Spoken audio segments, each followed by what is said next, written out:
커다란 항아리에 조화와 그리고 생화가 함께 꽂혀 있었습니다. 조화는 자신의 아름다움을 한껏 뽐내면서 사람들을 유혹했습니다. 그러나 생화는 항아리의 수분이 줄어들면서 점점 시들기를 시작했습니다. 그러자 조화는 생화를 향해서 조소를 보냈습니다. 너는 내 아름다움을 따라올 수 없어. 내가 가진 뿌리가 무슨 소용이 있니? 그런데 어느 날 비가 내리기 시작을 했습니다. 조화는 비를 맞을수록 험상궂게 일그러졌고 생화는 생명의 뿌리로 말미암아 수분을 흠뻑 빨아들여서 싱싱한 모습을 되찾았습니다. 결국 조화는 형편없이 구겨졌고 그리고 쓰레기통에 그리고 던져지고 말았습니다. 생화는 아름다운 꽃을 피웠고 그리고 그윽한 향기를 발했습니다. 사람들은 세상을 살아가면서 이렇게 하소연을 합니다. 왜 악한 사람들이 선한 사람들보다도 훨씬 잘 사느냐? 도대체 그 이유가 뭐냐? 아무리 생각해봐도 세상은 불공평하다. 그러나 조화의 인생과 생화의 인생이 가려지는 때가 반드시 있을 것입니다. 사람은 누구나 죽음이라고 하는 그러한 인생의 포고를 피할 수가 없습니다. 그때 조화처럼 살아온 인생들은 무참히 망가지게 될 것입니다. 아브라함이라는 사람이 있습니다. 노아라고 하는 사람이 있습니다. 모세라고 하는 사람이 있습니다. 다니엘이라고 하는 사람이 있습니다. 에레미야라고 하는 사람이 있습니다. 베드로라고 하는 사람이 있습니다. 그리고 바울이라고 하는 사람이 있습니다. 이들은 모두가 다 하나님을 위해서 한결같이 고생을 너무너무 많이 했습니다. 고난 속에서 인생을 살았습니다. 특별히 값을 치르며 살았던 사람들입니다. 그들이 세상을 살아가는 과정은 참으로 어렵고 힘든 인생이었지만 그러나 그들의 끝은 아름다운 성공이었다라고 하는 것입니다. 누가 이분들의 삶을 놓고 누가 이분들의 신앙을 놓고 실패자라고 말할 수 있겠습니까? 분명코 그들은 하나님 나라에 입성하셔서 지금도 왕처럼 존귀하게 여김을 받는 귀한 자리에 있는 줄로 믿습니다. 고난은 짧지만 그러나 영광은 영원합니다. 오늘 어렵고 힘든 세상이지만 여러모로 어떤 사람은 공부 때문에, 어떤 사람은 직장일 때문에, 어떤 사람은 사업 때문에 여러 가지로 힘들고 어렵게 살아갔지만은 그러나 각자의 맡은 그 자리에서 묵묵하게 기도하면서 하나님의 은혜 가운데 자기에게 주어진 사명을 감당한다고 한다면 그것이 최고의 기쁨이요 그것이 최고의 향기가 아니겠습니까? 여러분, 우리 모두가 이와 같이 향기 나는 인생, 아름다운 인생을 살아갈 수 있기를 주의 이름으로 축복합니다. 사람도 은혜로 보답하는 것 아닙니까? 정말 힘든 세상에서, 정말 고통스러운 세상에서 우리가 좌로나 우로나 치우치지 아니하고 하나님만을 바라보고 의지하면서 하나님 앞에 충성하며 믿음을 지켜나간 사람들에게는 반드시 하나님께서 우리를 왕처럼 존귀하게 여겨주신다는 겁니다. 기대를 가지고 믿음으로 살아가시기를 바랍니다. 쉬운 성경에는 이 말씀을 뭐라고 번역했냐면 하나님께서 한 사람 한 사람 모두를 왕처럼 대하셔서 높여주시겠다. 왕처럼 대우해 주시겠다는 겁니다. 정말 힘든 세상이지만은, 고달픈 세상이지만은, 슬픔이 많은 세상이지만, 그러나 믿음을 포기하지 아니하고 그 믿음을 붙들고 나아가며 믿음으로 승리한 사람에게는 주님께서 위로하시고 주님께서 격려하시면서 한 사람 한 사람 왕으로 대우해 주신다는 거예요. 이와 같은 은혜, 이와 같은 축복이 우리 모두에게 있어지기를 주의 이름으로 축원합니다. 우리는 행복하게 살고 싶습니다. 그러나 우리의 힘만으로는 행복해질 수가 없어요. 세상을 살면서 해피하게 살고 싶은데 해피하게 살고 싶지 않은 사람 누가 있겠습니까? 그러나 우리의 힘만으로는 그것이 부족하다는 겁니다. 하나님이 인정하시고 하나님이 축복하셔서 하나님이 돕는 자가 되셔서 우리를 도와주시고 우리를 간섭하시고 우리를 축복하신다면 우리는 행복해지고 우리는 즐거워지고 우리는 기쁨이 충만한 그런 삶을 살아가게 될 줄로 믿습니다. 하나님이 행복하게 해 주셔야 우리가 행복해질 수 있어요. 하나님이 축복해 주셔야 우리가 축복 속에 살아갈 수 있습니다. 오늘 이 말씀을 통해서 우리 모두가 왕처럼 존귀해지는 삶, 하나님이 왕처럼 대우해 주시는 그와 같은 인생 우리 모두가 다 되시기를 주의 이름으로 축복합니다. 오늘 본문에 보면 저처럼 하나님은 우리 한 사람 한 사람에게서 눈을 떼지 않는다는 겁니다. 오늘 본문 7절에 보니까 뭐라고 말합니까? 그의 눈을 여인에게서 떼지 아니하시고 그를 왕들과 함께 왕좌에 앉히사 영원토록 존귀하게 하시며 그랬어요.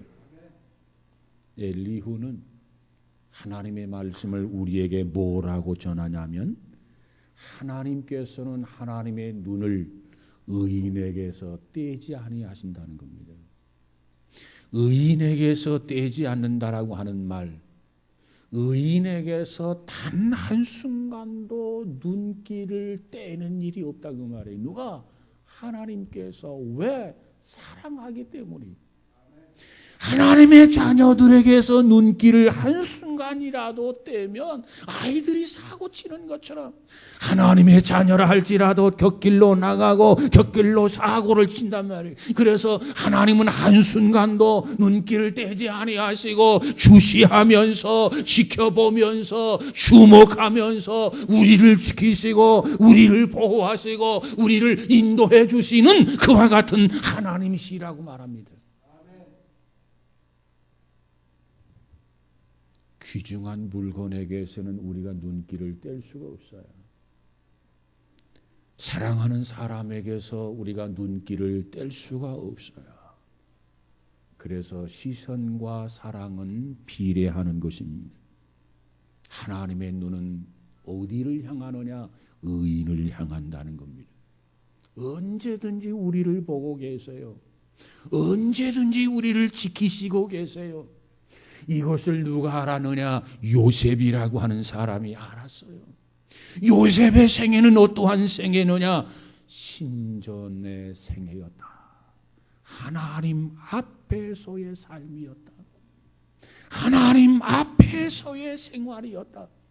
그러기 때문에 그에게는 유혹이 있었고 그러기 때문에 그에게 시험이 있었지만은 그는 유혹받지 아니하고 시험 맞지 아니하고 그것을 극복하고 그것을 승리하는 믿음의 사람이 되게 된 줄로 믿습니다. 하나님은 믿음의 사람을 보고 계시는데 눈을 떼지 아니하시는데 지켜보고 계시는데 뭐라고 표현했느냐? 눈동자처럼 지키신다 그랬습니다. 여러분, 믿음으로 살아가는 하나님의 자녀들, 믿음으로 헌신하고 충성하는 성도들, 하나님은 그 한 사람 한 사람에게 각별한 사랑의 시선을 보내는데 눈동자처럼 끊임없이 우리를 주시한다는 거예요. 보호해 준다는 거예요. 여러분, 오늘 우리 모두가 다 하나님 앞에 이렇게 하나님이 지켜보고 계시고, 하나님이 이렇게 보호해 주고 계시고, 하나님이 이렇게 우리를 인도해 주심에 대해서 여러분 축복으로 알고 감사하시기를 주의 이름으로 축원합니다.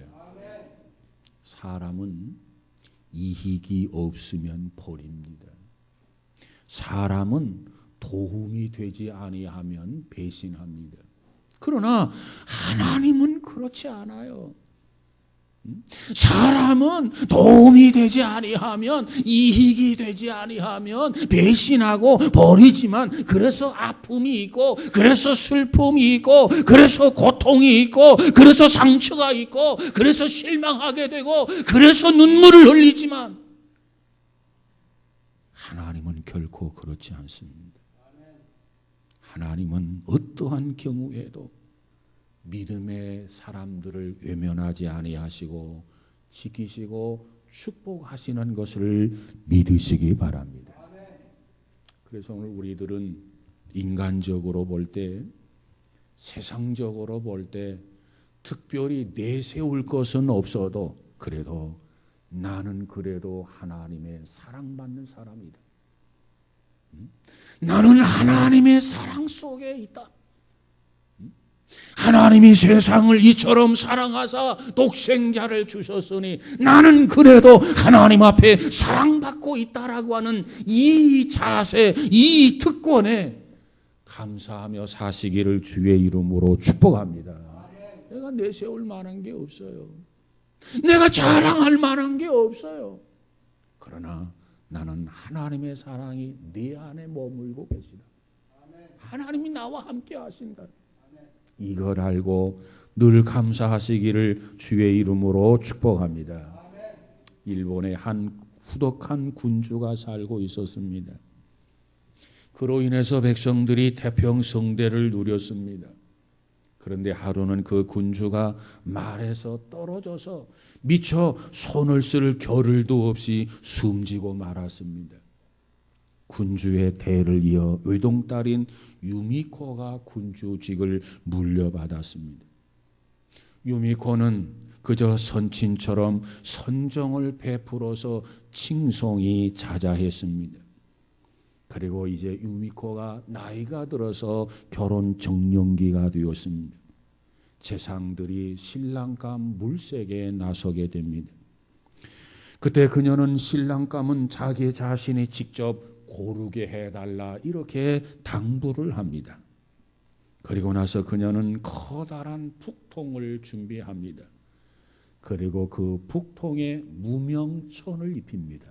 가죽을 입힌 것이 아니라 무명천을 씌워가지고 정상적인 북을 만드는 것이 아니라 이상한 북을 만들었습니다.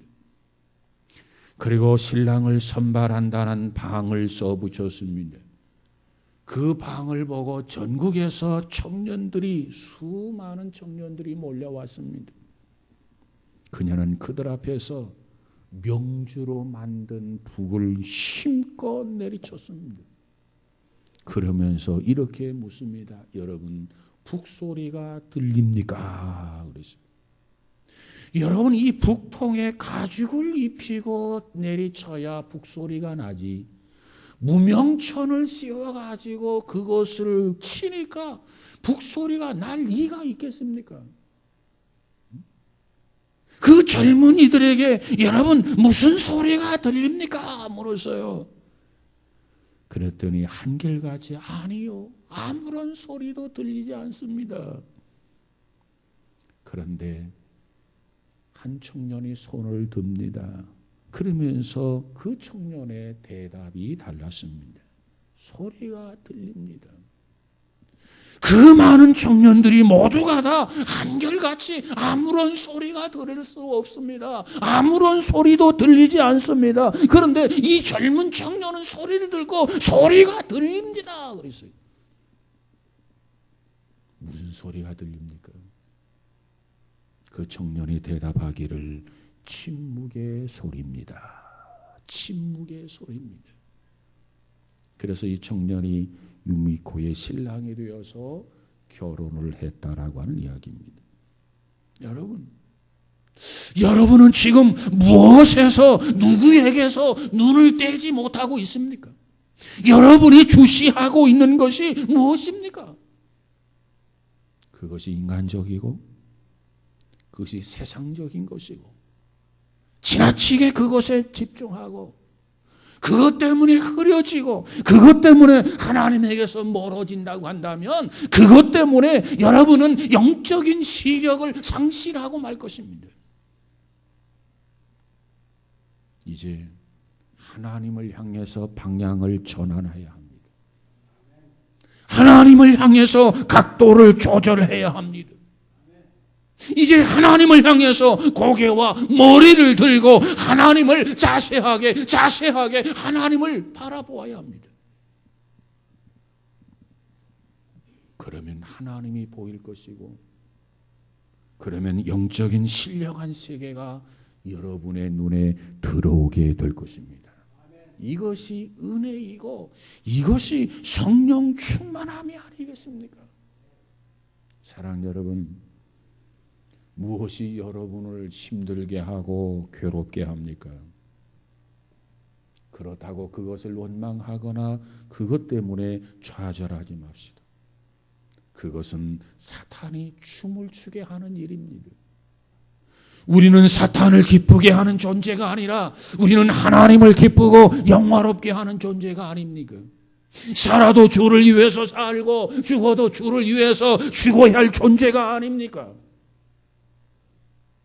신약 성경에 베드로라고 하는 사람이 있어요. 어느 날 주님을 부인하고 주님을 저주까지 하고 도망을 칩니다. 예수님의 수제자라고 여겼던 베드로, 주님을 부인한 것으로 끝나지 아니하고 저주하고 도망을 쳤어요. 얼마나 실망스러운 모습입니까? 그런데 주님의 시선은 여전히 베드로를 주시하고 있습니다. 여전히 주님은 베드로를 바라보고 있습니다. 여전히 주님은 베드로에게서 한순간도 눈을 떼지 않고 있습니다.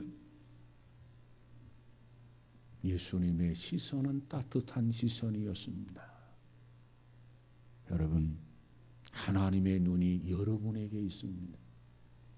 하나님은 여러분을 바라보고 계십니다. 이것을 여러분이 믿는다면, 이 상황을 여러분이 받아들인다면 여러분은 용기를 낼 수 있습니다. 여러분은 치유를 받을 수 있습니다. 여러분은 기적을 체험하는 그러한 성도가 될 수 있습니다. 하나님이 나와 함께한다. 기적이 나타난단 말이에요. 여러분,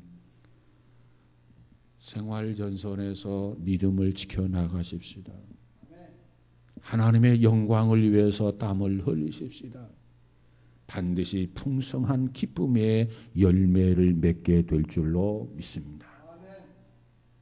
여러분의 삶 속에서, 생활 속에서 하나님은 결코 여러분에게서 눈을 떼지 아니하시는 하나님, 그 하나님을 통해서 여러분 모두가 다 왕처럼 존귀해지는 복 있는 성도들이 다 되시기를 바랍니다.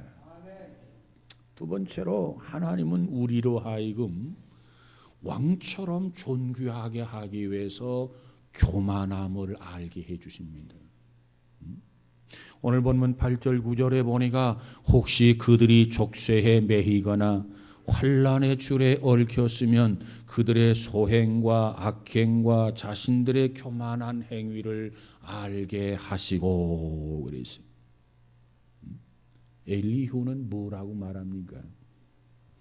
하나님께서 혹시 그들이 환난의 줄에 얽혔으면 그들의 최고의 소행과 악행을 보이사 교만한 행위를 알게 하신다 그랬어요.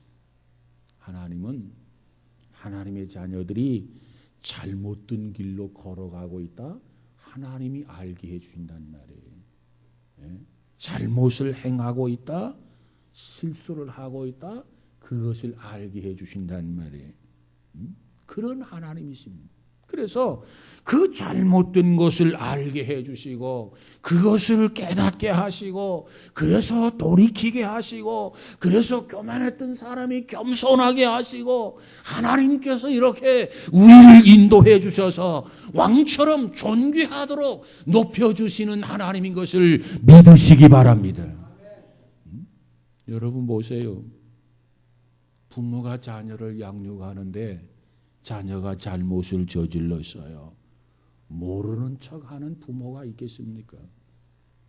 자식이 곁길로 나가고 있어요. 자식이 달선하고 있어요. 그것을 묵인할 부모가 어디가 있겠습니까? 잘못을 범했다면 깨우쳐 주실 것이고 달선을 했다면 지적해 줄 것이고 그래서 자기 자식을 바르고 정직하게 자라도록 부모는 심혈을 기울이지 않겠습니까? 이게 부모요, 이게 자녀입니다. 하나님도 마찬가지예요. 하나님의 백성들이 잘못을 범했을 때 교만하고 오만할 때 하나님은 결코 방관하거나 하나님은 외면하거나 하나님은 포기하는 하나님이 아니세요. 그 잘못을 지적해주고 그것을 알게 해주고 그것을 깨닫게 하고 그것을 회개하게 하고 돌이키게 만드시는 하나님, 그분이 우리의 아버지인 것을 믿으시기 바랍니다. 그런데 사람들이 교만함으로 인해서 하나님을 등집니다. 교만함으로 인해서 하나님을 무시하고 하나님을 떠납니다. 교만하기 때문에 함부로 생각하고 함부로 말하고 함부로 행동하게 됩니다. 그로 인해서 상처 입고 그로 인해서 방해가 되고 그로 인해서 하나님의 영광이 가리거나 깨어지게 된 것 아니겠습니까? 교만은 가장 큰 죄악이고 교만은 반드시 회개해야 할 죄인 것입니다. 성경에 보니까 교만한 자를 가장 큰 죄로 여기고 있어. 교만한 자를 물리치시고 겸손한 자를 찾으신다. 교만한 자를 물리치시고 겸손한 자를 들어 쓰신다고 했어요. 하나님이 가장 싫어하는 것, 하나님 앞에 가장 큰 죄악, 이것이 바로 교만입니다. 교만. 여러분, 우리는 교만해서는 안 돼요.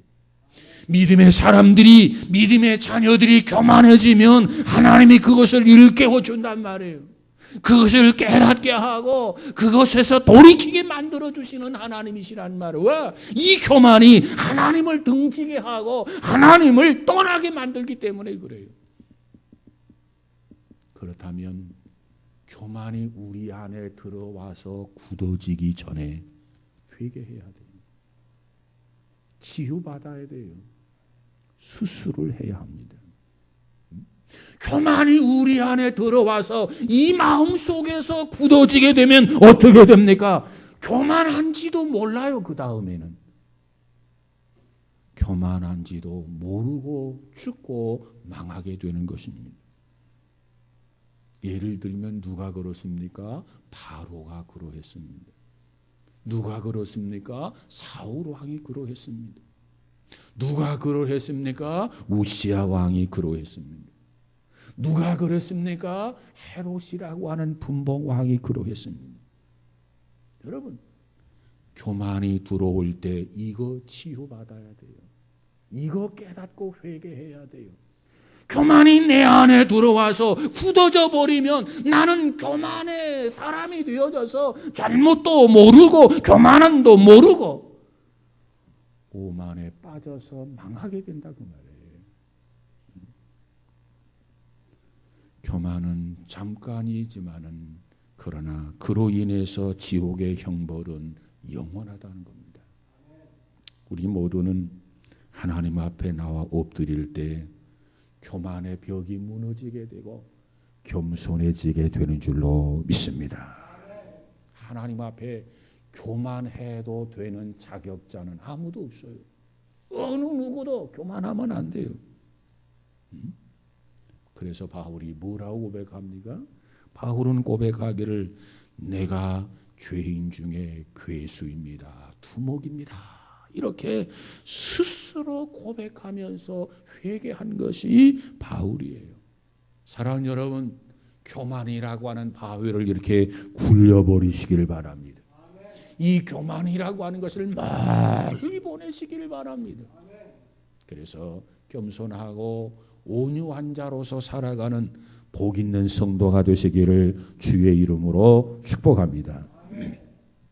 미국의 강철 왕이었던 자선사업가 카네기라는 사람이 있어요. 그가 실패한 사람들에게 찾아볼 수 있는 10가지 공통점이다. 10가지 공통점. 10가지를 다음과 같이 제시했습니다. 첫 번째, 실패하는 사람들의 공통점. 첫 번째가 모든 책임을 다른 사람, 남에게 전가한다는 겁니다. 모든 책임은 나는 하나도 잘못이 없다. 이 첫 번째. 그 다음 두 번째로 열등의식과 자기 비하에 젖어 있다. 이런 사람 성공할 수 없다는 거예요. 세 번째로 삶의 목표가 없다. 삶의 목표가 없어. 모든 것을 너무나, 네 번째로 모든 것을 너무나 쉽게 포기한다. 쉽게 포기. 다섯 번째로 과거에 지나치게 연연한다. 이게 다섯 번째로. 그 다음 여섯 번째로 독창력이 없이 남의 흉내내기에 전전긍긍한다. 일곱 번째로 계획 없이 생활한다. 여덟 번째로 인생의 지름길을 찾느라고 많은 시간을 허비한다. 지름길이 없을까? 쉬운 길이 없을까? 시간을 허비하는 것. 그 다음 아홉 번째로 자기 능력에 대한 신뢰가 없다. 그 다음 마지막 열 번째로 패배에 대한 원인 분석이 없이 실패를 그대로 인정한다. 내가 넘어졌다면 왜 넘어졌나? 내가 실패했다면 왜 실패했는가? 그 원인을 찾아내야 제2, 제3의 실패를 하지 아니할 터인데 원인 분석을 하지 않아. 그저 실패하고 나면 그저 실패를 그대로 인정해버리고 만다는 거예요. 이런 사람은 성공하지 못한다. 여러분, 성공의 지름길이 어디 있다고요? 겸손함에 있어요. 겸손함. 이거 믿음의 사람, 신앙인들 모두가 다 알고 있는 내용입니다. 그래서 하나님은 첫째도 겸손, 둘째도 겸손, 셋째도 겸손. 하나님은 겸손한 자를 찾으시고 하나님은 겸손한 자를 들어쓰십니다. 그런데 이처럼 겸손해야 되는데 알기는 아는데 실천하기가 어렵다는 거예요. 이게 문제라. 여러분, 실패를 두려워하는 것은 차라리 실패하는 것만 못하다라는 말이 있어요. 성공하고 싶지 않으십니까? 문을 열어야 돼요. 땡기거나 밀어야 돼요. 실천이 없으면 성공이 불가능하다 그 말이에요. 가만히 있어가지고는 성공할 수가 없어요. 문을 열려면 밀거나 땡겨야 된단 말이에요. 뭔가 실천하고 뭔가 행동이 옮기고 뭔가 하나님을 기쁘게 해드릴 때 우리의 길이 열려지게 되는 것을 믿으시기 바랍니다.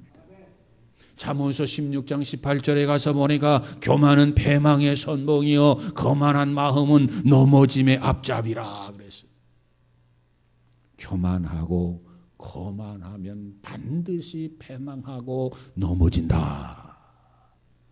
그러면 교만한 마음을 깨트려야 돼요. 교만의 병충해를 다 잡아야 돼요.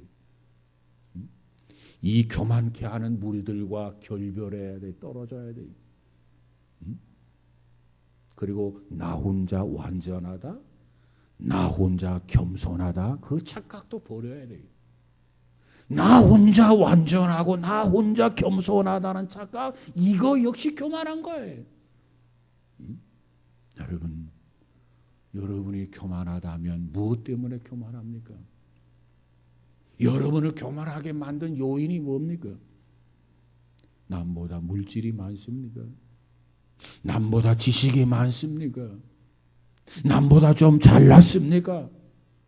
남보다 능력이 있습니까? 여러분을 교만케 하는 것들이 5만 가지가 넘을 것입니다. 그런데 결론이 뭐냐? 별것도 아닌 것 가지고 교만하다는 거예요.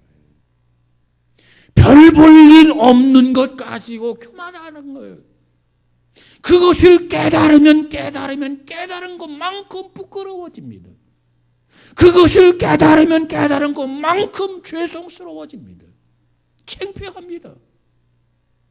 내가 이것 때문에 교만했었구나. 내가 이것 때문에 오만했구나. 하나님은 이처럼 교만을 알게 하시는 하나님이십니다. 이제는 그것 때문에 교만한 것이 아니라 이제는 그것 때문에 하나님 앞에 겸손하고 이제는 그것 때문에 하나님 앞에 감사하고 이제는 그것 때문에 하나님을 더더욱 섬길 수 있는 믿음의 사람이 되시기를 주의 이름으로 축복합니다. 그렇게 된다면 하나님은 우리에게 기쁨을 주시고 하나님께서 물밀듯 축복을 몰아주실 줄로 믿습니다. 하나님이 주시는데 누가 뭐라고 하겠습니까? 하나님이 강권적인 축복을 누가 막을 수 있느냐 그 말이에요.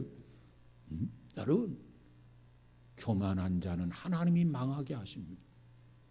겸손한 자에게는 하나님께서 흥하게 하십니다. 하나님의 손안에 저주가 있고 하나님의 손안에 축복이 있어요. 여러분, 우리 모두가 다 하나님 앞에 축복을 받아서 형통할 수 있는 믿음의 사람이 되시기를 주의 이름으로 축복합니다. 내가 교만했구나. 이것 때문에 내가 오만을 떨었구나. 하나님이 깨우쳐 주실 때 깨닫고 돌아서는 믿음의 사람이 되어져서 이제는 남은 생애를 살아가면서 교만은 등지고 겸손과 짝하며 살아갈 수 있는 믿음의 사람들이 되시기를 주의 이름으로 축복합니다. 교만했어요. 탈선했어요. 하나님이 그걸 알게 해주세요. 그걸 깨닫고 돌아섰어요. 하나님은 그와 같은 사람에게 왕처럼 존귀하게 해주시는 하나님인 것을 믿으시기 바랍니다. 그 다음에 세 번째로 하나님은 형통케 하시는 하나님이시다. 오늘 본문 10절과 11절에 보니까 그들의 귀를 열어 교훈을 듣게 하시며 명하여 죄악에서 돌아오게 하시나니 만일 그들이 순종하여 섬기면 형통한 날을 보내며 즐거운 해를 지낼 것이요 그랬어요. 하나님은 우리에게 교만해졌을 때 교만을 깨닫게 해주십니다. 알게 해주십니다.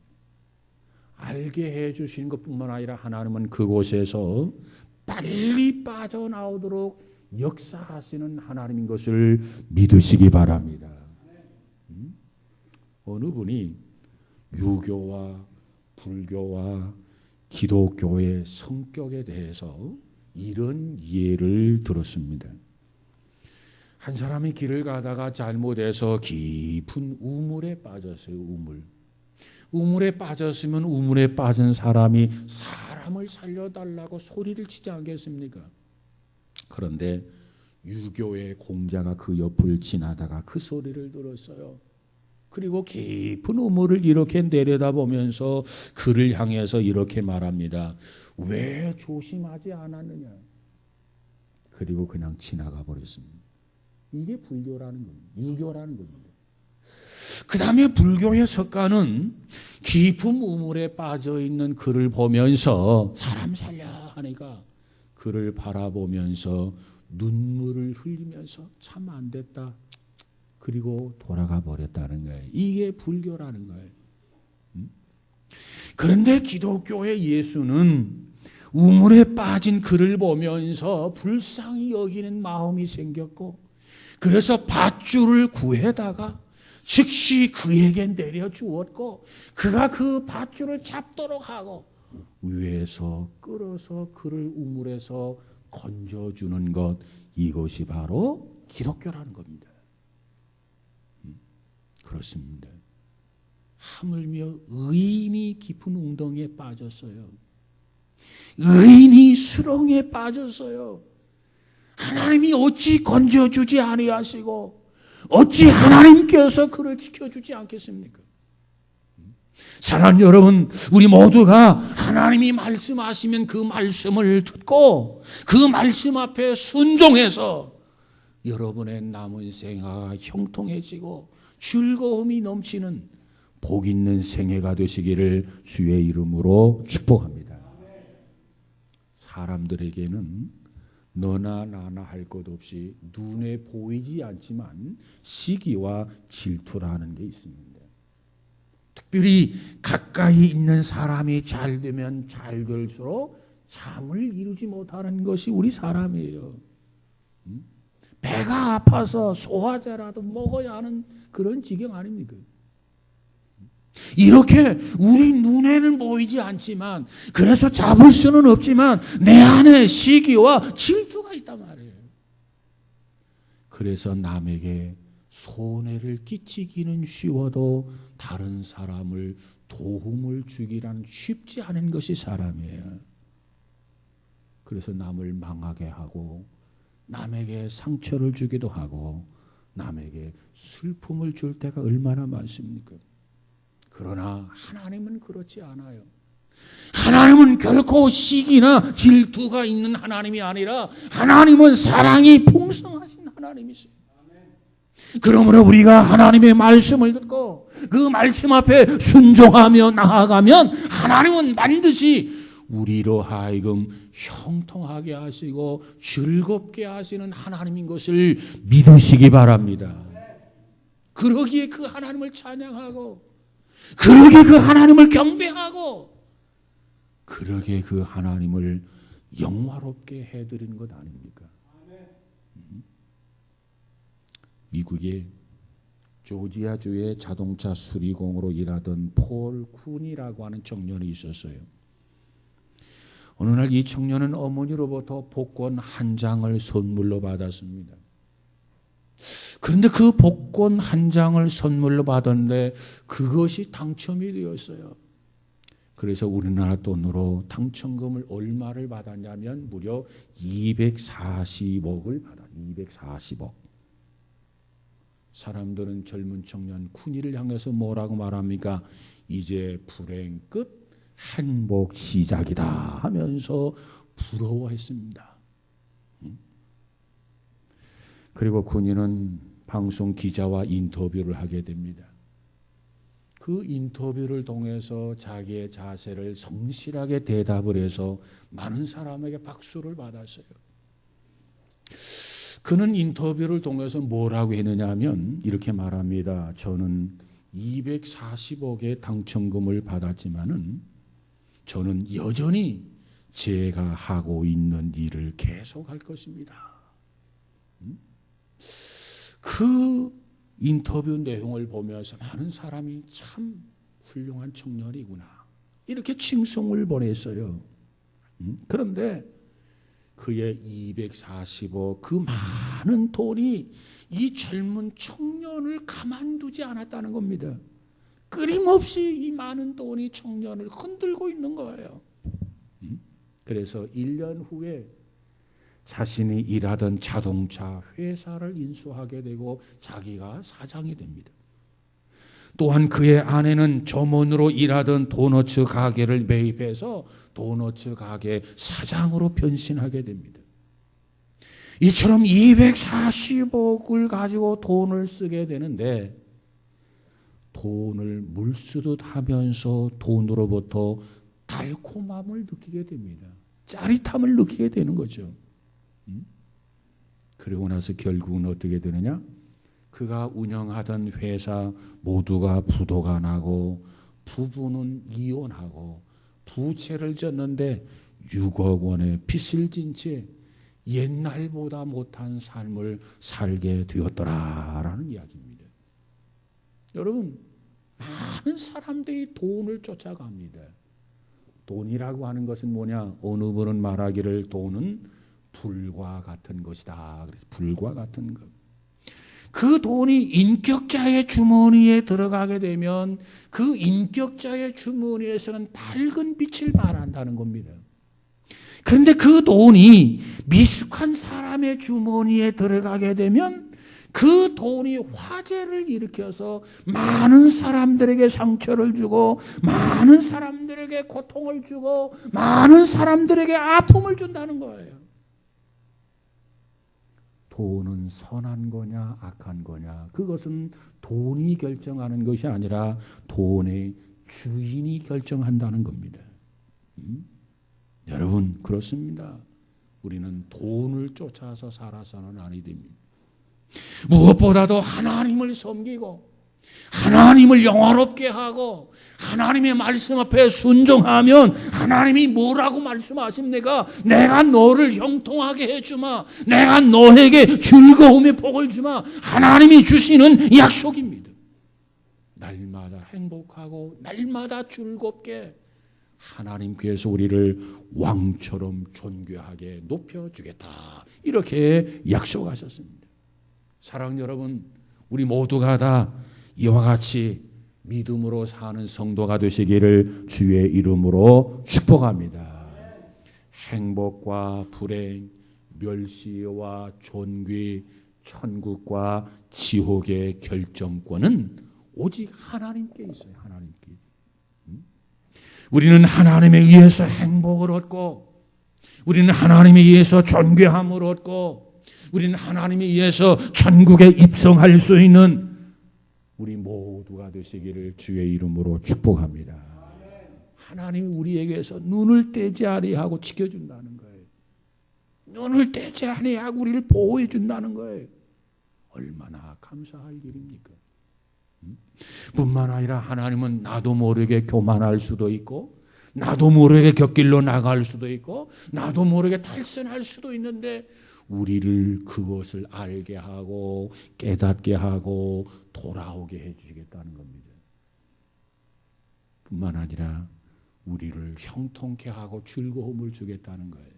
여러분, 우리 모두가 이와 같이 하나님만을 예배드리고 하나님만을 경배해서 하나님으로 인해서 왕처럼 존귀해지는, 존귀한 자처럼 대우해 주시는 그와 같은 은혜, 그와 같은 축복이 우리 모두에게 있어지기를 주의 이름으로 축원합니다.